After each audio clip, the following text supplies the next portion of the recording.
Well, good morning. Our fifth Sunday of Lent, our last Sunday before we enter into the Palm Sunday, Easter Sunday season, ends on one of my favorite passages, one of my favorite topics, and frankly, choir, y'all sang one of my two favorite songs. I love I Press On. It says so much about who we are as Christians. It speaks to me such that the sermon is entitled, I Press On. But what are we pressing on to? Where are we going? How are we getting there? And what is the purpose and the point? Where are we going? I had a great morning yesterday with our confirmands. And if you go back in the room where we met back there on the dry erase board, I have a thing that says the Via Salutis. Via Salutis. I got the whole Wesleyan Via Salutis on the board. Okay, so what does Via mean? Anybody know? The way. What does Salutis mean? Anybody? Come on, I got to have some Latin scholars in here somewhere. Any of y'all go to Catholic school? Come on now. Huh? Oh, he has trouble with English. Okay. Me too. Salutis means salvation. So the Via Salutis is the way of salvation, and I was teaching them the Wesleyan Via Salutis, the Wesleyan way of salvation, and we talked about the four graces. Anybody name me the four graces? Come on, we got some Methodists in here somewhere, old school Methodists. What are the four graces? Prevenient, yeah. There we go. What's the next one? Sanctifying. Justifying and glorifying. Four graces. If you want to know more about that, this fall I'm going to be teaching an adult confirmation class. If you've always wanted to go through confirmation and never did get to, want to dig down deep on these kinds of things, we're going to plow some deep territory. This is a preview of coming attractions, Donna, just in case you want to know. But we talked about sanctification, right? Sanctification, big word. Look at somebody and say sanctification. We don't talk about it much in Methodist circles anymore, but it is a huge part of our theology of who we are. What does it mean to be sanctified? What does it mean to be sanctified? Who said that? Made holy, right? Not that I am holy. As Paul says here, I ain't already there. I ain't all that in a bag of chips. I ain't arrived yet. But I'm pressing on. Look at somebody and punch them and say, I'm pressing on. Oh, come on, punch them now. Punch them. Give them a punch. I'm pressing on. Right? I'm pressing on. I ain't been made holy yet, but I'm working on it. Right? This scripture with Paul here is so powerful because he's laying out that the whole point of the Christian journey is to grasp for that which we've already been grasped. What in the world does that mean? Did you read that sentence and go, I don't know what that means? Because the first time I read it, I said, I don't know what that means. And so I had to look it up. He says we are grasping for that which we've already been grasped by. Have you ever heard somebody say, God got a hold of me? God done, as I was a kid, I heard, God done got a hold of me. Or they'd be talking bad about somebody. You know old Jimmy Earl over there? He was a hellion. He used to steal cars and rip and run and just do all kinds of crazy things. And Jimmy Earl, God done got all a hold of him. Right? When you said yes to Jesus for the first time, or when you do, if you have not yet done so, God gets all a hold of you. He grasps you. He seeks after you. Maxie Dunham, one of the great Methodist preachers of the last century, and this one as well, your boss at one point in time, I think, Maxie used to talk about God pursuing us like a great hound of heaven, seeking you out to grasp you. That's that prevenient grace that we talked about.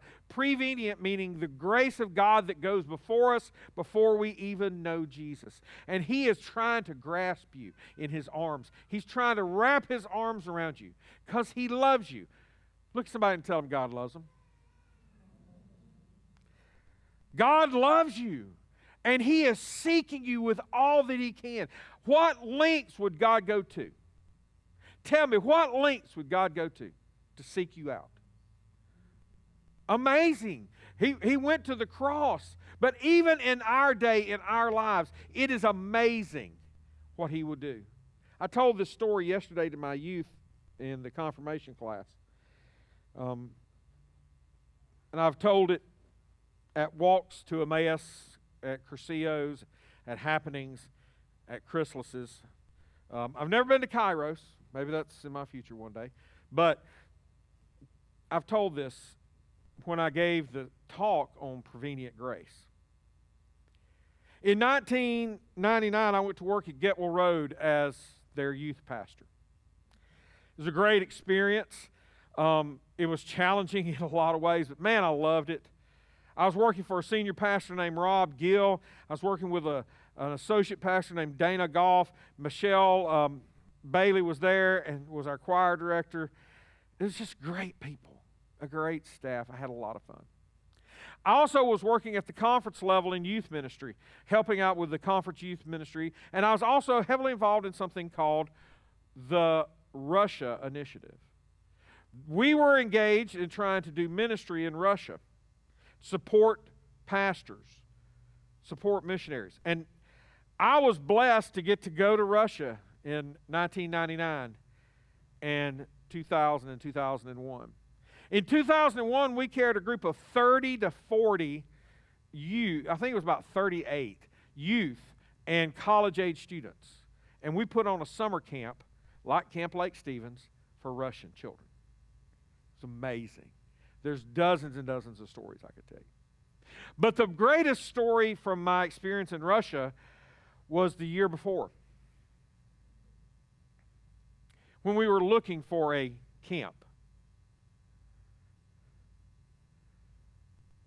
And I got to go with Bishop Larry Goodpastor. He had just been elected bishop, or actually he hadn't even been elected bishop at that point in time. And Danny Dabbs and some other guys, and it was such a great experience. And we spent a lot of time out touring camps, and they fed us well. Russian food is okay. Avoid the salted dried fish, but the pierogies, oh my goodness, mighty good. We went on a day trip out about 6 or 8 hours outside of Penza to a Soviet aquatic camp. It's where kids came in and swam and did diving and learned all this aquatics stuff.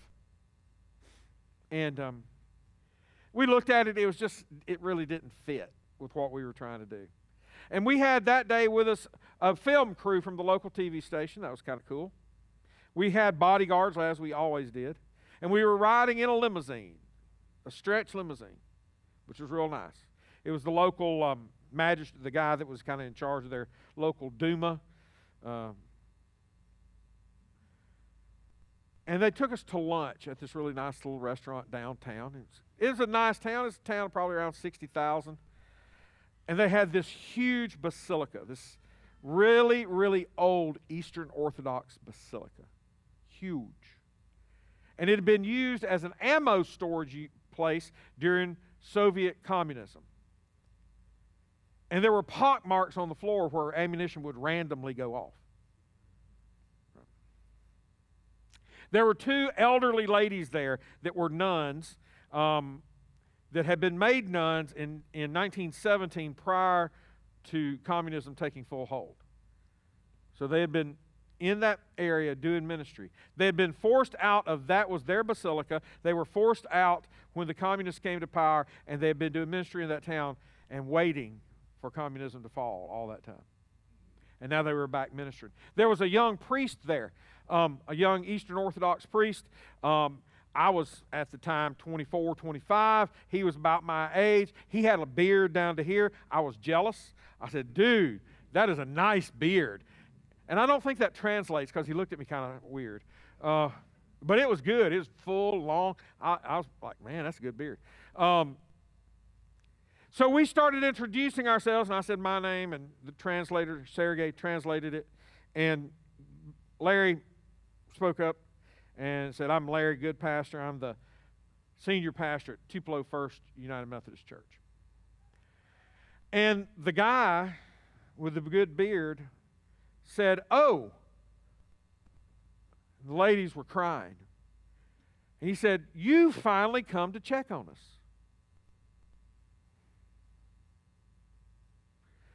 And Larry said, in his perfect bishop voice, excuse me? He took us in the office area. And he pulled out 4 bound up bundles of shoebox tops. You see, a decade earlier, there was a famine in Russia, and in response, our church sent shoeboxes full of food to Russia. And in each, they ask you to put like a little toy for a kid and a little note. And we had the kids write the names on the boxes and an address. And said, write us. He showed us these boxes that had the names of children that said Tupelo, Mississippi.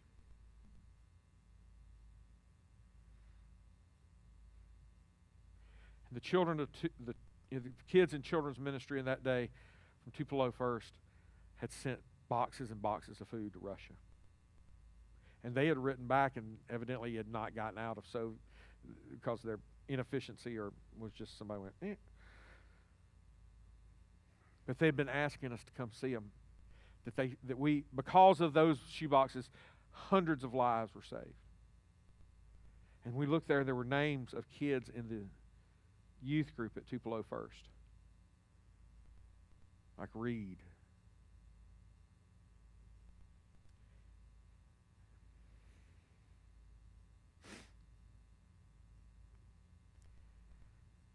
And those old babushkas, nuns, fell down on the ground and kissed our feet. And God went before us, seeking us like the hound of heaven. And I thought that was the point for us to have that experience. We all cried. The priest broke the rules and took us in the back and served communion to us and celebrated, which he should not have done, as we were Protestants. It was a great experience. We all left crying. And we thought that was why it was done, to build us up to see this. And we were just completely wrong, because it was not about us. And on the way back to our limo, I think they'd moved us to a van by then. The little TV crew guy was just walking along kind of muttering to himself, why are they here? Why have they come? Why did I get to see that? And he was having a moment, guys. He was wigging out. And we got back on the vehicle, in the vehicle.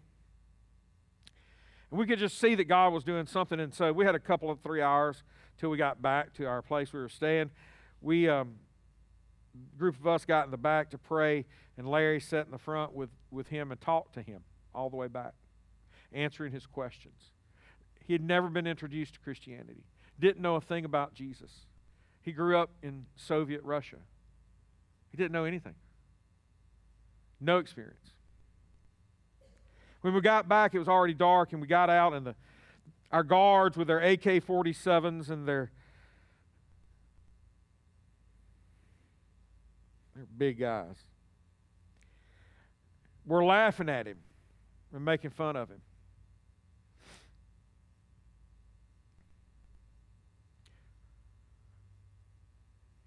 But in the headlights of that vehicle, that young man knelt with us surrounding him, and he gave his heart to Jesus.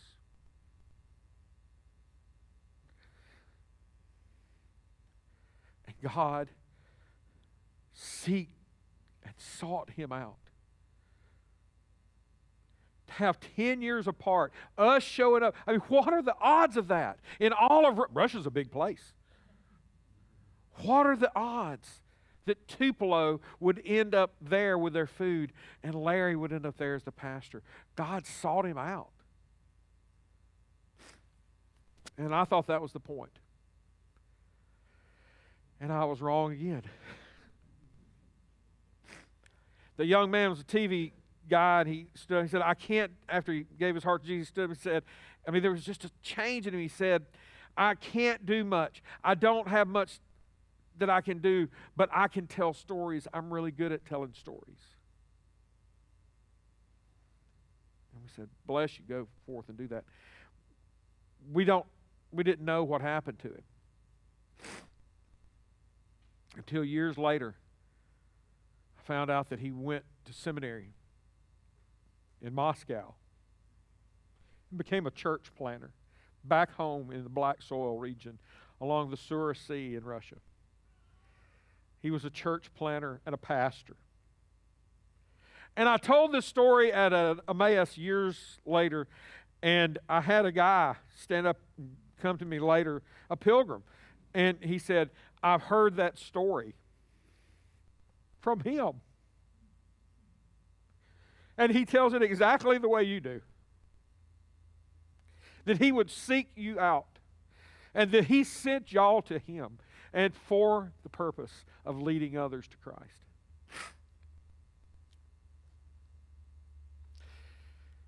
And I truly think I saw a miracle. I saw God's hand at work. And if he would do that for that one young man to get him in the one right place, what do you think he would do for you? He is seeking you out. And he is seeking us out. And he has been doing that all along. He is seeking us and pursuing us to take hold of us, that we would be caught up with Christ. But not only that, we have a call in response, and that is to take hold of that which has taken hold of us. To take hold of him who has taken hold of us. Like Jacob wrestling with God and saying, I ain't going to let you go till you bless me. We have to take hold of Christ. We have to press on. When the way seems dark, when the hills seem high. What was the other verse? What is the verse? It's here. I'll read it.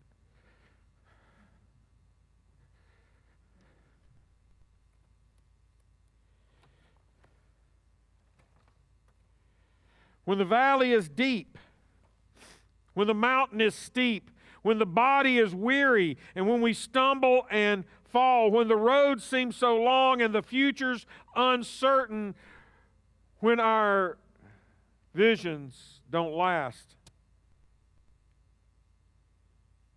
and we long for the past, I press on. As much as Christ lays hold of us, we have to lay hold of him. No matter what happens, no matter what goes on in your life, no matter how bad it falls apart, no matter what tragedies strike, no matter what frustrations go on, no matter how much your dreams fail for your life, we must do one thing, and that is press on. Look at somebody and say, press on. Because if God would go to the extents that he would with this young man to get him where he wanted him, to meet us so that he would end up in seminary and be a church planter for Christ in Russia, don't you think that he would move heaven and earth for you too? And no matter what the failures, no matter the devastations that come up in your life, there's always a next chapter. We turn the page and move on. How many of you have been at places where you thought, well, that's it, I'm done. It's over. I don't want to go on. Or maybe you got to the place where you're going, I don't want to go on. I want to hit reset, right? Or as my kids say, it's time to respawn. In Minecraft, you just reappear and get to play again. Sometimes it's just like, I'm done. I don't have any, there's nothing good in my life. I have met with folks that were struggling with disease or just age. Just no desire to keep going. I believe you can sit down and just say, I'm done, and you'll be done. Or let me propose a different idea. How about we grab hold of Him who has grabbed hold of us and we press on? Even when things, pardon my language, I hope this doesn't offend anybody, suck. I press on. We have to keep going. We have to keep getting, and some of y'all know exactly what I'm talking about. Some of you have faced tragedy. Some of you have lost people that you dearly love and that you can't imagine doing life without them. But what do? You keep getting up. Keep putting your shoes on, taking a bath, getting something to eat, and pressing on. You lay hold of Him who has laid hold of you. Don't let the devil win. I've gotten kind of gotten to the point in my life where I'm just a little bit, I don't know.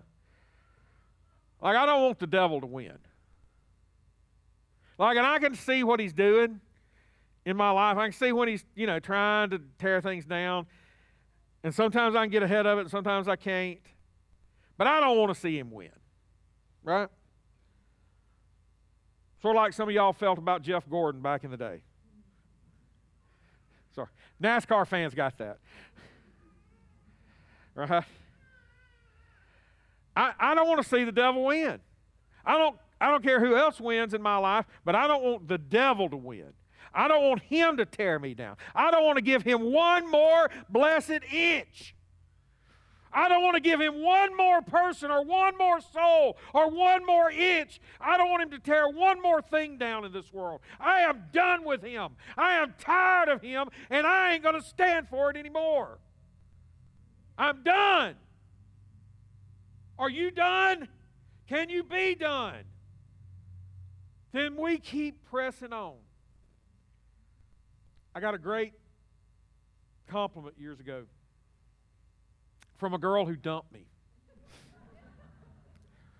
Not Holly, although she dumped me too once. And you know what got us back together? A vacuum cleaner. Get her to tell you that story.